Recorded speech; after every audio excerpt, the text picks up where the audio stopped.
Hi friends, welcome to tech simplify. ఈ వీడియోలో మనం వాల్ పైన క్రాక్స్ వస్తే ఏ విధంగా రిపేర్ చేయొచ్చో అతి తక్కువ ఖర్చుతో అనేది చూద్దాం. లాస్ట్ వీడియోలో మనం వాల్ పైన క్రాక్స్ ఎందుకు వస్తాయి, రాకుండా ఉండాలి అంటే ఏం జాగ్రత్తలు తీసుకోవాలి అనే దాని గురించి మనం తెలుసుకున్నాం. చూడలేని వారు ఎవరన్నా ఉంటే ఆ వీడియోని లింక్ డిస్క్రిప్షన్లో ప్రొవైడ్ చేశాను, వెళ్ళి చూడండి. ఆ వీడియో కామెంట్స్లోని చాలామంది అడగడం జరిగింది వాల్ క్రాక్ రిపేర్ ఎలా చేయాలి అని. సో ఎక్కడా స్కిప్ చేయకుండా వీడియో మొత్తం చూడండి. ఇది మనం ఇక step by step wall repair ప్రొసీజర్లోకి వెళ్ళిపోదాం. ఫస్ట్ మనం ఐడెంటిఫై చేసిన క్రాక్ని వీ షేప్లో కటింగ్ అనేది చేసుకోవాలి. దేంతో చేసినా పర్లేదు, క్రాక్ కొంచెం వైడన్ అవ్వాలి.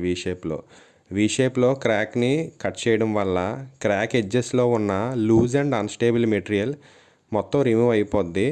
ఇంకా ఏంటంటే మనం అప్లై చేయాలి అనుకునే రిపేర్ మెటీరియల్ ఏదైతే ఉందో క్రాక్ లోపల వరకు వెళ్ళడానికి ఛాన్సెస్ ఎక్కువ అనేది ఉంటుంది. ఈ వీడియోలో చూపించిన విధంగా వీ షేప్లో కట్ చేసాక మనం వాల్ క్రాక్కి వాటరింగ్ అనేది చేయాలి. నేను ఈ ఇంజెక్షన్తో వాటరింగ్ చేస్తున్నా, ఎందుకంటే మనం focus only on small crack రిపేరే కనుక. మగ్గుతో వాటర్ వేసి ఇల్లంతా చెత్త చేయడం ఇష్టం లేదు. ఈ వాటరింగ్ వల్ల ఉపయోగం ఏంటంటే క్రాక్లో ఉన్న డస్ట్ మొత్తం పోయి రిపేర్ మెటీరియల్ బాగా బాండ్ అవ్వడానికి ఉపయోగపడుతుంది. ఈ వీడియోలో చూసారా పక్కన క్రాక్లో డస్ట్ ఎలా వస్తుందో మనం వాటర్ ఇంజెక్ట్ చేస్తుంటే క్రాక్లోకి. వాటరింగ్ అయ్యాక మనం ఈ క్రాక్కి బాండ్ కోట్ అనేది వేయాలి. దీనికోసం doctor Fixit 201 crack X paste తీసుకొని దాన్ని వాటర్లో మిక్స్ చేయాలి 1:1 రేషియోలోని.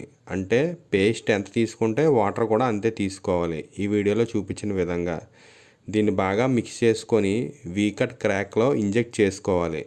ఈ బాండ్ కోట్ వల్ల ఉపయోగం ఏంటంటే ఎగ్జిస్టింగ్ క్రాక్ని మనం అప్లై చేసే రిపేర్ మెటీరియల్తో బెటర్ బాండింగ్ ఉండేటట్టు చేస్తుంది. దీనివల్ల ఫ్యూచర్లో మనకి క్రాక్స్ కానీ మనం రిపేర్ చేసిన మెటీరియల్ ఊడిపోవడం కానీ జరగదు ఈ బాండ్ కోట్ వల్ల. బాండింగ్ కోట్ కంప్లీట్ అయ్యాక డాక్టర్ ఫిక్సిట్ 201 క్రాక్ ఎక్స్ పెయింట్ని మన వాల్ క్రాక్ దగ్గర అప్లై చేసుకోవాలి.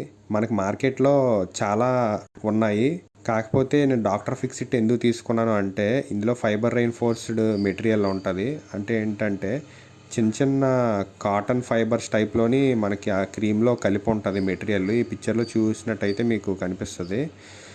దానివల్ల ఏంటంటే మనకి ఫ్యూచర్లో శ్రింకేజెస్ కానీ ఎటువంటి క్రాక్స్ కానీ రాకుండా చాలా హెల్ప్ చేస్తుంది. అందువల్ల నేను ఈ మెటీరియల్ అనేది తీసుకోవడం జరిగింది.